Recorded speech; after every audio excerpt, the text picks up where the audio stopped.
BFM Business, Intégral Placement, 10h midi, 100% placement.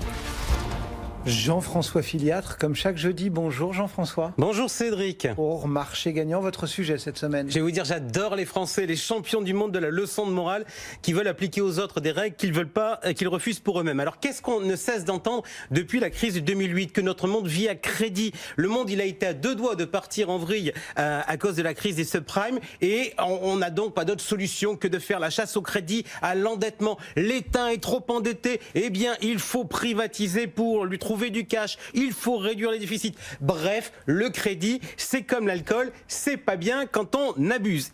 Si vous interrogez les Français, ils vous diront donc il faut réduire les dettes. Bon, ça c'est les Français, mais si on prend un cas particulier, tiens par exemple votre copine Choupinette, qu'est-ce qu'elle fait? Elle suit le mouvement? Eh bien elle fait exactement l'inverse, Choupinette, elle a en fait découvert le crédit, bref, la planche habillée.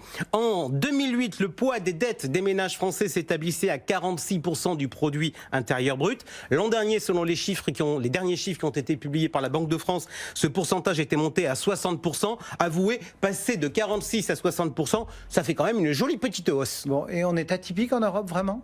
J'adore en fait quand vous mettez un peu en doute mes propos. Allez, vous voulez des chiffres? Je vous en donne, Cédric. En moyenne, sur la zone euro, sur ce ratio dette des ménages par rapport au PIB, on est passé sur la période de 59 à 57. Donc, légère baisse. Les Allemands, 60 à 53. Baisse plus franche. Vous voulez quoi d'autre? Allez, on va regarder les Espagnols. Les Espagnols, ils sont passés de 81 à 60. Alors ça, c'est un vrai gadin. Les Anglais, ils sont passés de 92 à 86. Alors, une baisse. Cela dit, les Anglais, on ne sait plus trop s'ils sont européens. On ne sait d'ailleurs même pas s'ils l'ont été un jour. Allez, du coup, on va regarder les Américains. Recul de la dette qui est passé de 123 à 102% du produit intérieur brut.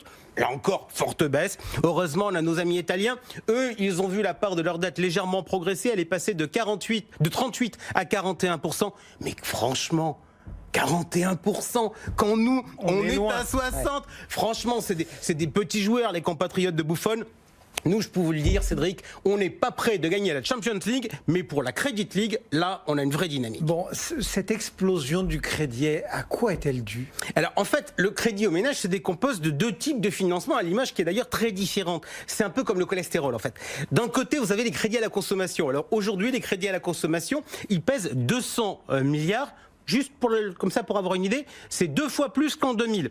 Mais le gros des encours, c'est naturellement les crédits immobiliers. Aujourd'hui, leur encours a franchi la barre fatidique des 1000 milliards, soit 3 fois plus qu'en 2000. Alors évidemment, le mauvais crédit, c'est le crédit à la consommation. On a d'ailleurs fait des lois sur le sujet pour protéger les épargnants. On met des étiquettes pour les publicités, pour dire qu'il faut que c'est un crédit, donc il va falloir rembourser. Et puis il y aurait le bon crédit, et le bon crédit, ça serait le crédit immobilier. Vous êtes ironique là. Vous aimez pas le crédit immobilier? Non, mais savoir si j'aime ou si j'aime pas, c'est absolument pas le sujet. Il y a une chose qui est en tout cas certaine, c'est qu'à la consommation ou pour financer de l'immobilier, le crédit est dangereux pour le système financier ou pour les individus. Bon, vous parlez du système. Le système, il a ses règles, il a ses organismes. Et on en a un qui s'appelle le Haut Conseil de stabilité financière. Et lui, il s'est penché aussi sur cette question et il vient de prendre une mesure pour essayer de mettre un coup de frein, justement. Ouais, je vais être d'accord avec vous, peut-être sur le début de la phrase, peut-être pas sur la fin. Mais enfin bon, juste on rappelle le Haut Conseil de stabilité financière, HCSF. Alors ici, on le connaît bien pour un autre sujet. Pourquoi? Parce que c'est lui qui a le droit de bloquer les contrats d'assurance vie suite à un amendement qui avait été voté à la USARD dans la loi Sapin 2. Donc, le HCSF, il a décidé d'augmenter le poids des fonds propres requis quand on fait du crédit de 0,5 points. Alors, il avait déjà pris une mesure similaire en juin 2018. Mais cela dit, juste, je rappelle que ces mesures, elles rentrent en application un an après leur annonce. Donc, celle de l'an dernier, elle n'est toujours pas rentrée en application.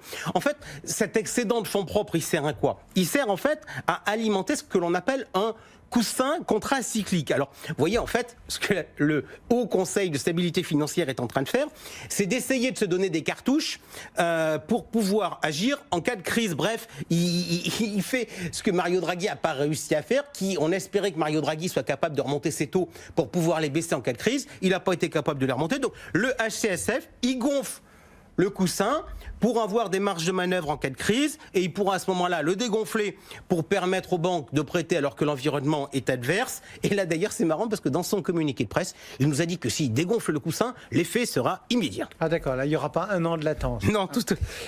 En France, on a tendance à dire que les banquiers, en cas de crise sur l'activité immobilière, ils sont bien protégés. C'est le cas ou pas ? Alors, ils essaient effectivement d'avoir ceinture et bretelles. Alors, d'où, par exemple, l'exigence sur d'avoir une assurance décès. Alors, 87% des encours sont couverts par une assurance de prêt. Alors, jusqu'alors, c'était absolument génial parce que cette assurance de prêt, ça vous permettait de vous protéger en cas de disparition de l'emprunteur.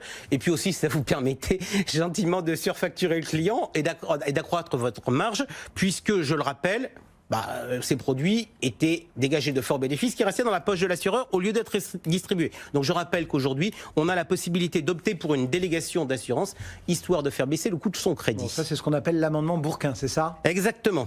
Les banquiers, donc, sont bien couverts. Tout à fait, mais si on devait affronter une crise économique majeure avec encore plus de chômage, par exemple, si on revoyait vous savez, il y a un débat aujourd'hui sur les indemnités de chômage des cadres. Cédric, quel est selon vous le taux de couverture par des assurances perte d'emploi des prêts immobiliers ? Normalement, c'est moins que l'assurance décès, je ne sais pas, 40%. Vous avez raison. À un zéro près, 4%. Dans cette hypothèse, il faut s'intéresser à la capacité de remboursement de l'emprunteur. Et là, voyez-vous, il y a un indicateur qui existe, ça s'appelle le taux d'effort. Combien me coûte mon logement, etc., par rapport à mes revenus. Eh bien, en 2001, le taux d'effort était supérieur à 30% pour 41% des emprunteurs. Et désormais, on est à 49%. Bref, depuis 2000, qu'est-ce qu'on fait ? On a de plus en plus endetté les Français, en faisant en sorte de leur laisser de moins en moins pour manger. Bref, on leur a un peu mis la corde au cou et progressivement, on serre le nœud. C'est ce que certains appellent dans le jargon, attendez, que je me rappelle... Ah oui, l'amélioration du pouvoir d'achat. Bon, il y a beaucoup d'ironie, mais en France, on a quand même une vraie protection, ce sont nos taux fixes. Une fois qu'on sait combien on doit... Oui, mais c'est protecteur pour qui ? Mettons-nous du côté du client. Grâce au taux fixe, il sait qu'il a son budget et que ça ne va pas être impacté par les mouvements de taux d'intérêt. Ça, c'est positif, ça réduit effectivement le risque. En revanche, je reviens juste sur mon histoire en cas de crise et je prends l'histoire de mon cadre. Il a souscrit un emprunt immobilier, il en a pris plein la gueule, 33% de reste à vivre. En fait, son effort, il est plus important. Parce que ce que j'ai oublié de vous dire, c'est que dans le taux d'effort, on ne prend pas en compte les impôts. Donc naturellement, le cadre, il paie des impôts. Donc voilà, je ne sais pas si à ce moment-là, cet homme est l'esclave de son conjoint. En tout cas, il est l'obligé de son banquier. Donc, un beau jour, il passe par la case chômage. Du jour au lendemain, il voit quoi ? Il voit ses revenus qui vont baisser de 40%, et encore sur la base des règles actuelles. Donc, une petite règle de 3 vous fait comprendre que là, il y a un problème. Mais ce n'est pas le seul problème qu'il faut noter dans ce sujet du crédit immobilier. De quoi les taux fixes ne protègent pas le système bancaire, donc ? Alors, en fait, lors du débat sur la portabilité des contrats d'assurance vie, les opposants à notre projet n'avaient qu'un sujet à la bouche. Ils nous disaient le risque qu'il y a de cette opération en cas de remontée de taux d'intérêt. C'est vrai, il y a un risque. Mais maintenant, je vous propose de regarder ce même risque sur notre sujet du jour. Autrement dit, l'octroi du crédit immobilier. Aucun risque puisqu'on est à taux fixe ? Aucun risque apparent côté client. Mais mettons-nous du côté du banquier. C'est quoi son job, un banquier ? C'est de faire de la transformation. Bref, de transformer de la ressource, le plus souvent à court terme, du dépôt à vue, et pour la transformer en prêt à long terme. Bref, en fait, le banquier français, en fait, il fait quoi ? Il prête à taux fixe et il se finance à taux variable. Donc, si les taux d'intérêt augmentent fortement, que va-t-il se passer ? Imaginez, les taux passent à 4%. Pensez-vous que les clients accepteront de ne pas avoir de rémunération sur leur dépôt à vue ? Je vous dis tout de suite, ce jour-là, je viens ici, je fais un coup de gueule, je dis qu'il faut qu'on soit rémunéré, et si les banquiers ne veulent pas rémunérer, qu'il faudra aller sur des livrets ou sur du monétaire. Bref, on aura dans cette situation-là une augmentation du coût de la ressource. On va donc avoir un effet ciseau.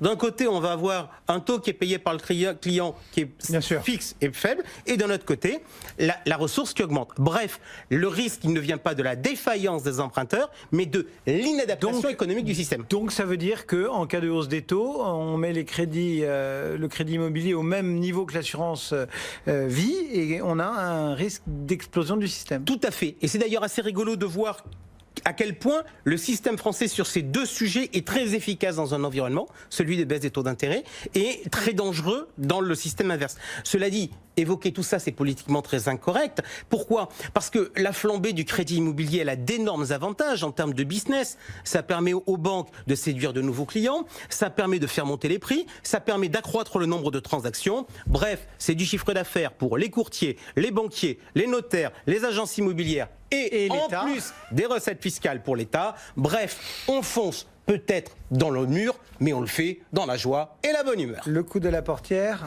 en klaxonnant. Jean-François.